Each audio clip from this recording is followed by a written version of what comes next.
Y'all ever leave your friend at the circus, chase after her, get yourself killed, and sign the deal with probably the devil that forces you to join the circus, kill the headmaster within a year, or you lose your life permanently? No, me neither.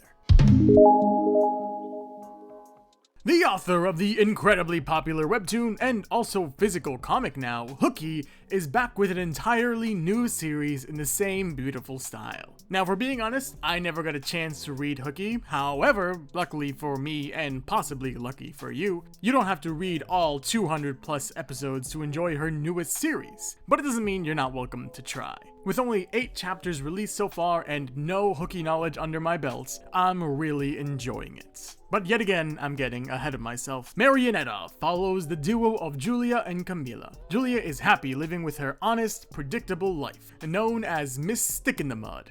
Sounds like someone I know.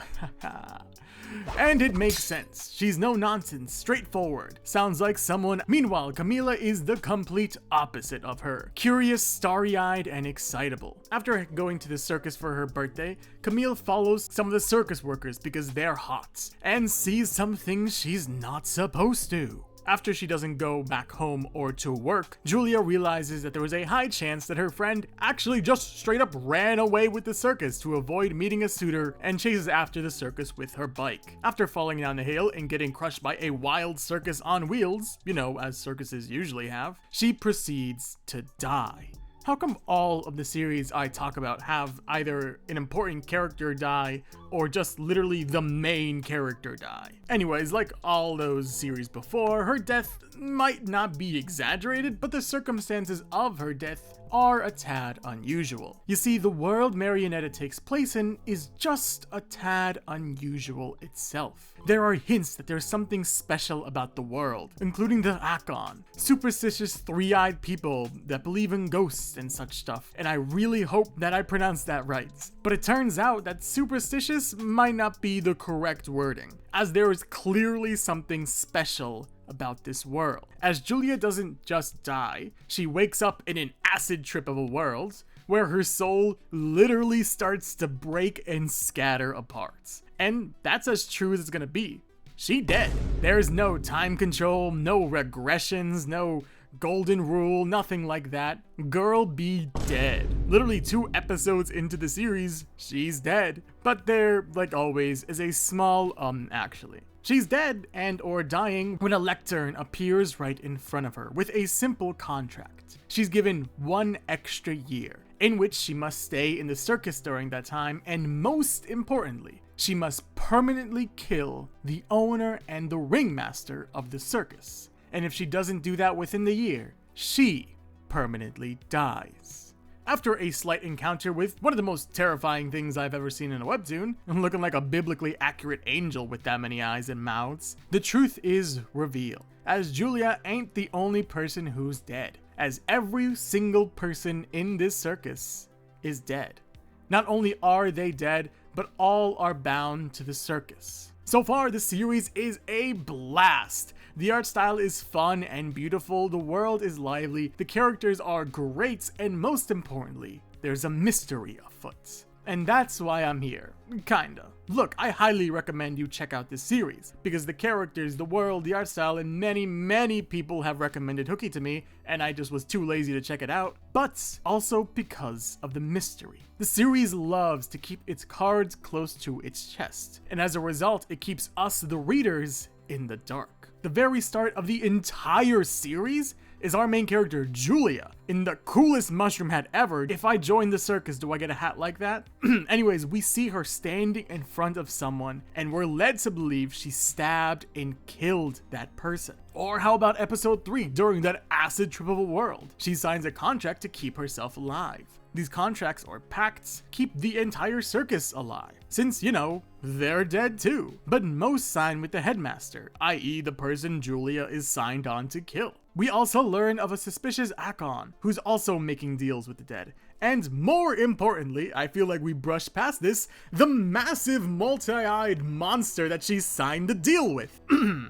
There's a lot hidden from us in these couple of chapters. And so far, that's the major beauty of it. The mystery of the world snares us into the series. Who are the Akon? Why are they being judged and borderline criminalized? How do you pronounce their names?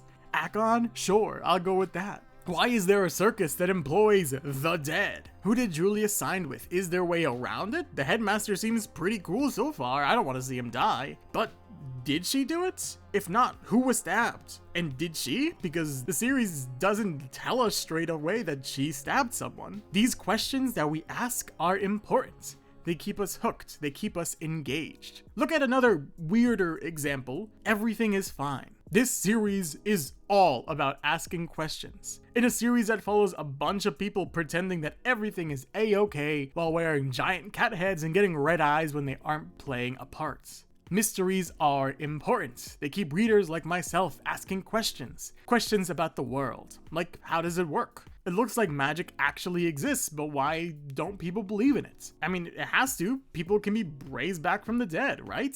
And what about the characters? How did they all die? Why did they choose to be reborn in a circus? And speaking of the characters, I'm in love with them so far. Julia is weirdly a character and I'm sure the audience is able to relate to a lot. A straight man to her crazy, curious friend Camille, who is always super expressive and fun. And so far in these 7-ish episodes, the series really likes to focus on their friendship. They have little friendship squabbles and disagreements. They fight and get mad at each other, but they talk and make up. Watching their friendship is incredibly sweet. Not to mention, everyone in the circus so far is an absolute blast. Sahid, the illusionist in the Akon, feels like a super edgy guy, but he's probably just a major dork. Dottie, the gymnast, who has no head when Camille first meets her, weirdly has the personality of someone who takes their head off from time to time, i.e. super chill and teases a lot, which I love. And Anton Grimminger, better known as the headmaster that Julia has to kill, is also known as a wimpy clown. He's a dork and I love him. Every single character prompts us to ask a question. Why does someone want the headmaster dead? How did Dottie get beheaded? Is Sahid dead too? I mean, he can apparently make pacts and contracts. Can the dead do that?